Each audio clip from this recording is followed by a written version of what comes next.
All right, everybody, happy Cyber Saturday. I'm Blake Schwank with Colorado Computer Support, and we do this every Saturday to help protect your business from malicious things that are out there on the internet and around the world, and especially these days, Russia.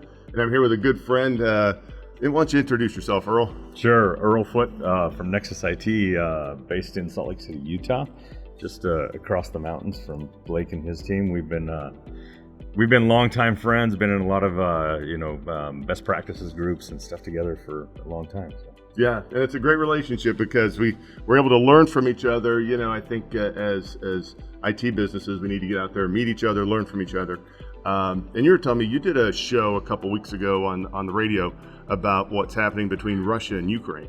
And what did you talk about then at the whole start of this, before the Russians even invaded Ukraine?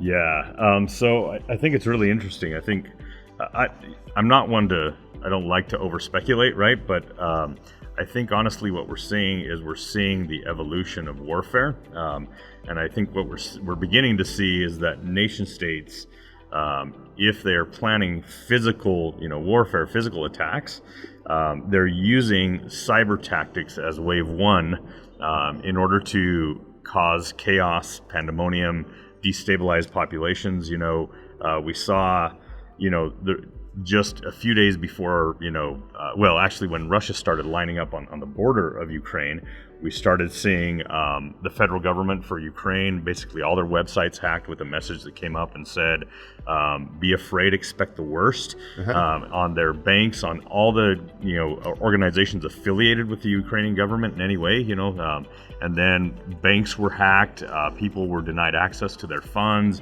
all sorts of crazy little, things that started to happen there prior to physical invasion. And so I really think that what we're seeing is that, countries, if they're going to go to war, they're going to consider some sort of strategy that includes cyber warfare.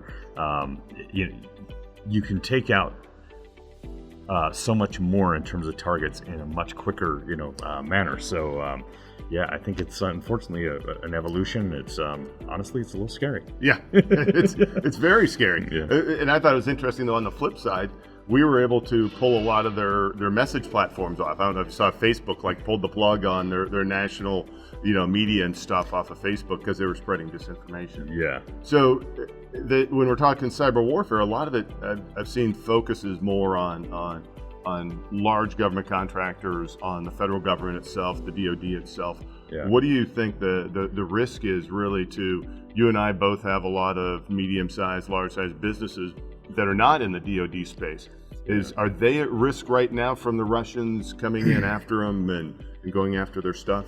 Whether it's Russians or it's individual, attackers or, organized hacking groups, nation-state hacking groups, certainly Russia isn't the only, country that has been proven to have state-sponsored hacking groups, right? The reality is, in modern business, we're all so interconnected, and the ecosystems, are so close to each other that even if you're not a DoD contractor, the likelihood that you could become a target, look, you and I know we're consistently in our clients' environments, and we are protecting them every single day. Even small clients that think I'm not a target, they're getting, they have hack attempts in the dozens or even hundreds against them every single day, right? So it's not just governments or DoD, contractors or, high-profile organizations that are targets. Small to medium-sized businesses are far easier to infiltrate, and so they are absolutely a target, all the time. Right. Well, I think that if it takes the boogeyman, if it takes Russia to cause them to rethink it, that's a great thing, because like you said, it's every day they're a target.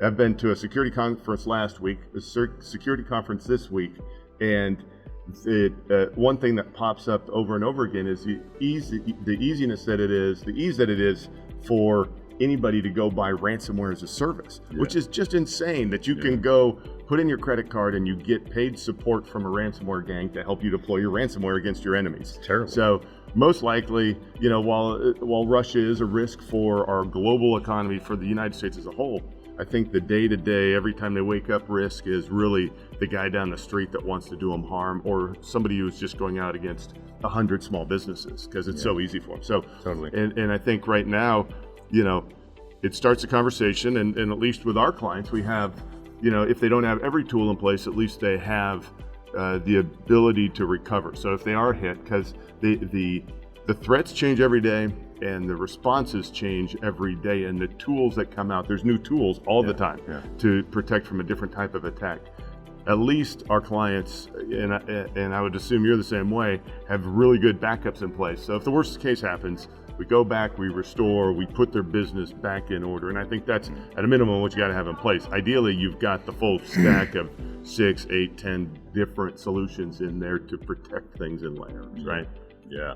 No, absolutely. And that's why you and I are here in Dallas, right? To learn what's evolving in the industry, what the new tools are, what we got to be on the lookout for. I think you mentioned backup and disaster recovery, which is obviously a super important thing.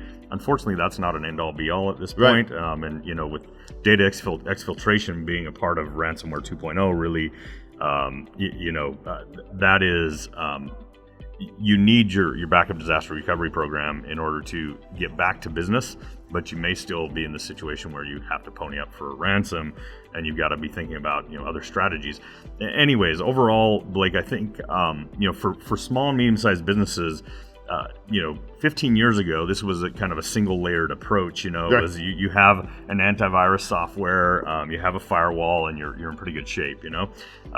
In today's world, it's very much a multi-layered approach, and it's not just technology. It's not just firewalls, and now we call it endpoint security, and it's not just backup and disaster recovery. Most sophisticated businesses are going to, as you referenced, are going to have tools. 8 or 10 or 12 tools. But beyond that, it's a business consideration. It's a business problem, and you have to, particularly if you have to comply with any regulations, you've got to be thinking about policy, procedure, practice, and people. And people is the big one, because we know 95% of all breaches come from human interaction or human error at this point. And so, that cyber education piece has to be a really important part of your overall cyber program. Yeah. Well. Then we mentioned the DoD earlier. It actually sounds like it's all DoD stuff with all the acronyms now, because we have MDR, EDR, SIEM, SAT, XDR, So, there's so many things. It's hard for it's hard for tech guys to stay on top of it, let alone our average business owners out there. So if you are in Colorado, definitely give Colorado Computer Support a call. We're at 719-439-0599, and our website's www.coloradosupport.com.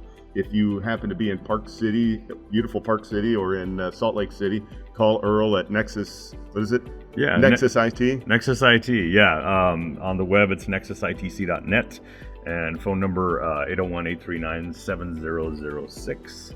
Okay. I think this will be on both of our YouTube pages. So make sure you subscribe, make sure you like it, follow us on LinkedIn, Facebook, and thanks for joining us. Until next Saturday, it's been great chatting with Earl in sunny Dallas, and have a great week, everybody. See y'all.